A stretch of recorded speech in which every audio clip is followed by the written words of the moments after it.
Yeah, good morning, everyone. My name is Paul Azuma Aite. I'm part of the Artists and Media Relations team at Boomplay, where I am the Public Relations Manager for Boomplay Ghana. Essentially, I'll be giving a casual look at music consumption, streaming, and marketing. So, yeah, so what actually happened within the music space is that music consumption is undergoing a series of phases. Basically, we have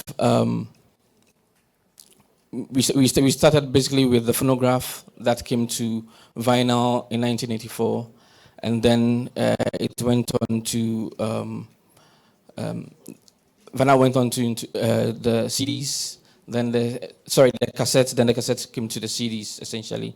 So what actually happened is that what we realized is that with technology advancing, right, and also consumer behavior changing, then music consumption also changed. So music consumption also changed. So so so what's actually if you can if you look at the screen, you can actually see the various phases that music consumption has gone through. I spoke about the vinyl 1948, the 8-track. We had the 8-track, the cassette, the CD, and also down to the nascent stage of the whole digital music evolution, which is the MP3, when the MP3 was invented. Then we went to, we moved to,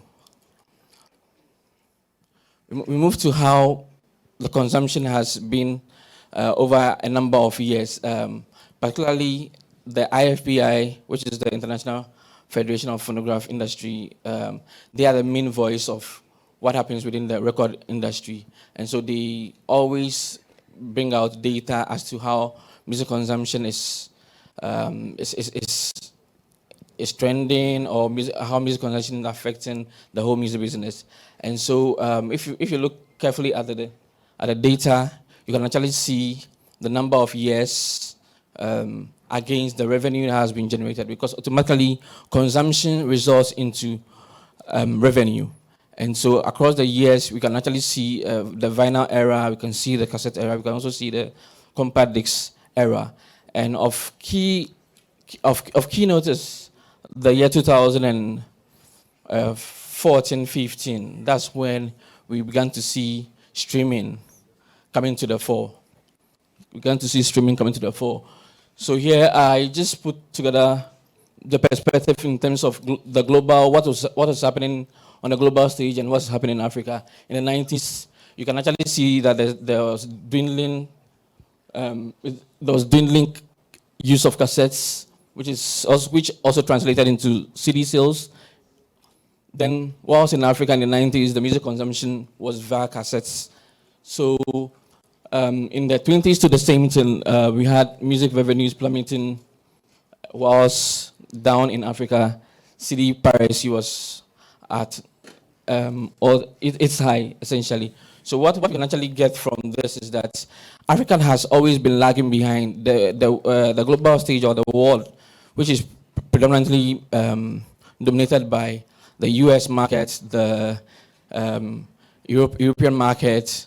They are always first to experience the technology. And so when they experience the technology, they set the tone as to what will happen down in other markets, especially in Africa. Yeah, so that's actually what's been happening. And since 2015, we've recorded increase in growth for revenue in terms of music streaming, because streaming has led. The physical sales of CDs have actually gone down. This is the 2022 IFPI report, where it shows that 65% of the revenues that have been generated globally is from streaming, music streaming.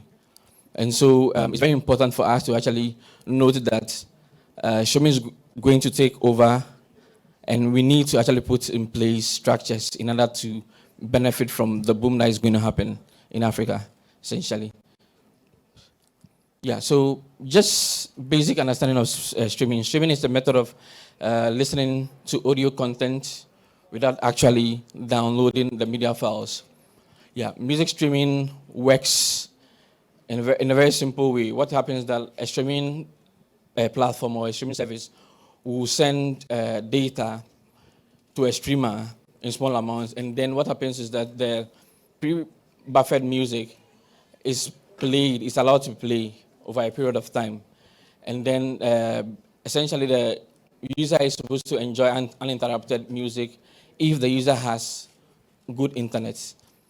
Streaming technology and business was actually streaming technology was actually developed to meet the needs of piracy, so to say. During 2000, um, during the height of piracy, a lot of the record labels folded up. The record industry did not actually understand what was actually happening, and then so a lot of these technology companies came out with ideas, and they realized that the only way we could actually move as an industry is if we allow the content not to be in the hands of the consumer anymore, as in the consumer doesn't own the content, because once the consumer owns the consumer can share the content with other people and other people essentially, and that would lose the value of the music. And so streaming came so that music can be on the streaming services. The consumer will have to come back to consume the music every time, and every time the consumer consumes the music, the consumer pays an amount of money to the content owner, essentially. So music streaming is an answer to piracy and also increasing music revenues for the record industry. We've seen that in 2005, YouTube came onto the scene, which was the first time a video streaming platform was introduced to the world. Around the same period, 2005 and 2008, we realized the first music streaming service, which is Spotify, came also onto the scene. By in 2007, there was an open market for how music models should operate as services. And that's how come between 2007 and 2015, we saw an incline of the whole streaming space. Now we can classify different streaming services by virtue of either what the brands are about or their location. For instance, we have regional streaming services. When you come to Africa, Boomplay is very, very popular or very, very known because Boomplay is Africa facing and also is focused on the African market. When you go to Russia also have Pandex. When you go to the Middle East, you have Angamin. So we can also classify streaming services as ecosystem brands. For instance, when you look at Apple Music is for the whole Apple ecosystem. When you look at YouTube too, YouTube has an ecosystem where it's interacting with Google and all the elements that Google actually operates with in terms of advertising, in terms of data classification, and also in terms of an open source for information, essentially. So there have been trends and maturation of market according to IFIP reports. What has happened is that we've seen that when you go to the bigger market, which is the US and the European markets, streaming has actually gotten to a point where it's almost near saturation. And what happens is saturation is aided by new entrants or new users. And so when you come to Africa, we realize that streaming is not at the saturation point yet. There's a lot of gap or a lot of room for the saturation to be achieved. And that can only be achieved if we have good internet, if we have good mobile phone penetration, and if also we advance our technological space or the whole digital landscape. Yeah. So I'll just share a few terms regarding the streaming space. We have DSPs. DSPs are digital streaming platforms. Essentially, all the platforms where the music is for consumers to access are known as digital streaming platforms. Aggregators are content providers. They provide the content to the streaming platforms to be monetized. The streaming platforms actually monetize the content for content providers. Distribution platforms also do the same.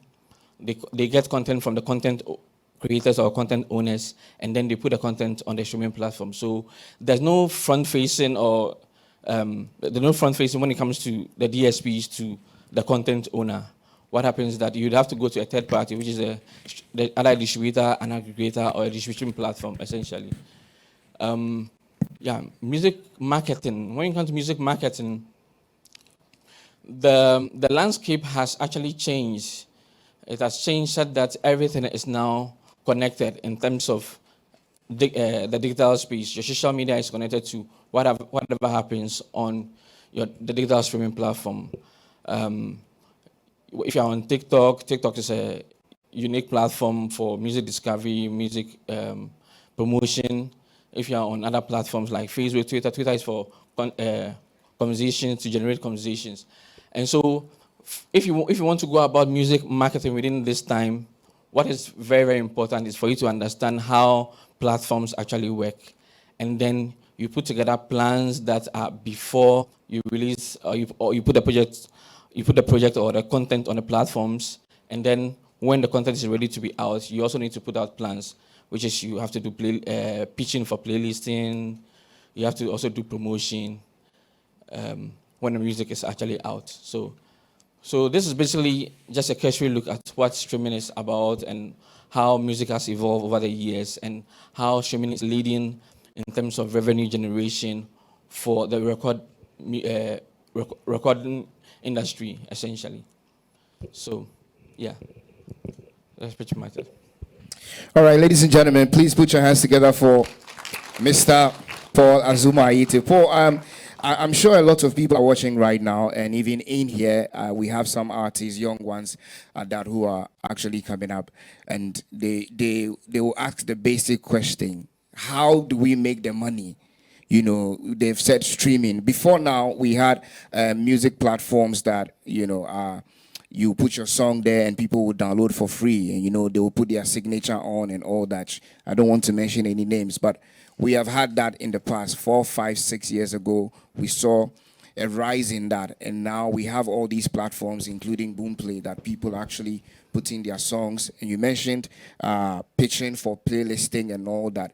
I want to understand that, but before, just briefly, if you want to say in just a sentence or two, how will these young talents make money from streaming? Okay, so essentially, if you are a talent, right, the most important thing for you to first understand how the platforms actually work. And so you just don't distribute your music to the platforms and just go to sleep. No. You can distribute music to the platforms and the music will stay there. What actually what actually is the case is that the physical side of things, what is the physical CDs era, is not too much different from the digital side. There's a mirror. We have a mirror image sort of that device. This two era. What happened during the physical era, where you have your content, you seek for a distributor, the distributor puts it on a platform, or you may even negotiate with the distributor as to how much you earn when the distributor sells the music. It's the same way you go to a digital distributor and you put the music either on a distribution platform or you give it to the distribution company. And what the distribution company will do is that the distribution company have agreements with the digital streaming platforms. And so it is based on these agreements that payments are actually made based on how your content perform on these platforms, on the digital streaming platforms. And so that's how money is made. And just like during the physical era where you go around doing marketing, promoting on radio, TV, everywhere, it's the same thing you need to do. Whatever you do outside the digital streaming platform translates onto how well the content performs on the app. And so you just don't release music, or you just don't put music on platforms and go to sleep. You actually need to promote the content, and that will involve you having probably relationship with the platforms through the distributor, because what distributors do is that they speak on behalf of the content owners. So for instance, when they have the content, they tell the distribution platform, so and so artist is going to release this day, and so can you, by virtue of the maybe the tempo, the mood, the content, the lyrics, can you put it in this playlist? Because playlisting has been proven to be the main way people actually discover music, and also people also consume music. And so it's just like you have the physical, on the physical, during the physical era where music or the CDs are placed on stores. If they are placed on stores and the store owner is not doing anything to get consumers coming in to see that something is there, then definitely it won't sell. And so also, if you're also not doing something outside, which maybe you have a billboard, you have a promotional campaign you are doing, definitely the consumers won't walk into the store to come and buy any product. So that's essentially it. All right, thank you so much. Please, another round of applause for Mr. Paul Azuma Ite, the PR manager for Boomplay Ghana. I'll allow for 2 questions to Paul, and then we have the second part coming up, which has the expert panel coming to discuss a whole lot of things. I have a lot of questions, and I know you have questions on your mind as well. So we'll allow for 2 questions in here. If there's any question, kindly lift your hand, and then we can pass the microphone to you. Question. All right, so once again, let's say a very big thank you to Denilex Travel and Tour, your ultimate travel partner, making it possible. Also to Double 7 Energy Drink. Now, you can call Denilex on 0555 197096 or 0249744431, and you can get a very wonderful package from them. You introduce yourself, your name, and your question. So, good morning. I'm Edu Pash, a musician. Mr. Paul, my question is that, for example, if my music hits like 100,000 stream, how much do I expect from a distributor? Okay, that's a good question. If your music hits 100,000 streams, now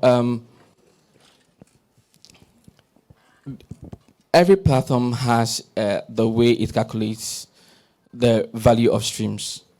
There are platforms where you need to play the song for 30 seconds and it records it as 1 stream. There are also platforms where you need to play beyond. And there are also platforms that you actually virtually need to just click and then it records it. And so you need to actually understand where what platform your music is from, and also where the distributor is actually getting the revenue from. So, like I said earlier, distributors and DSPs have a sort of an agreement, license agreement, and also they also have how the revenues are supposed to be calculated. And the revenues are based on a lot of factors, and that's how come I can actually even tell you if it's if 100,000 streams translate into a particular figure, because factors such as tax within the region where the streaming platform is operating, they also it can also include the regulatory laws around business operations in that area, and then factors also such as how in terms of where people actually look streaming the content from, because per every market there's this standard rate that is actually put on the value of a stream. You get it? And so I can just tell you that if you have 100,000 streams, you are going to earn this amount of money. There is the distributors. Your distributors can actually give you a breakdown. You get it? They can actually give you a breakdown because they receive the data from their platforms, essentially. They receive the data from the platform, and the data tells them as to how many times the song was streamed, and also what the value actually is, based on the calculations. And then also, because you also, as a content owner, you have an agreement with the distributor, there will be some percentage share in between. You get it? So that's how the streaming is actually calculated. All right. Thank you so much, Paul. If there's no other question, then I would like to acknowledge the presence. Oh, I see a hand there. Okay. Just one last question. One last question. So in that period we're waiting for the question, let me say welcome to Bessie Simons, Acting Musical President. He's joined us. And also Mr. Yabwedu Ayabuafu from Music Africa. Article 1 is here as well. And Ras Caleb Apia Levi is here with us, musician, hoping to become musical president very soon. And do we have the question ready, please? Your name and where you're from. My name is Blue. I'm an artist. So you did say the factors, okay, some factors that you mentioned, that's giving the US market more saturation than Africa. Boomplay, as you said, is centered here on Africa. Okay, so I'd like to know what measures Boomplay or what measures you would put to educate the public in general on how to stream music. Because we are streaming music in this era right now. But then as an artist, like I said, I do put out my stuff, and then I have people coming back after you send them the link or after they've touched the link, coming back to ask you how to get the product, or if you could send it to them, which at the long run is going to affect me as an artist. So I'd like to know what you're doing or how you're going to do it to get the public to know that streaming is the right way. Okay, so in terms of advocacy for streaming, the job is not only on us, it's on everyone within the whole music ecosystem. We artists must learn about the business first. The media must also have programs where they are educating people. There are music groups, music organizing seminars for people to actually go to listen and learn. So everyone within the ecosystem must actually be involved in doing that. The reason why it is important is that, like I said, there's a boom coming, so to say. And when the boom comes, if we do not have our structures right in terms of maybe a very good internet infrastructure, and we do not even have, say, a good percentage when it comes to mobile penetration, then people can actually stream. And so the whole thing lies on us as an ecosystem, and also we may also need government support, because government would need to put the investment in order to make sure usage of internet is very, very cheap, and so streaming can become just a thing. Anyone can just stream instead of just downloading music for free.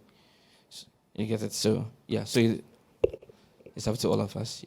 All right. Thank you so much, Paul. Please, a round of applause for him.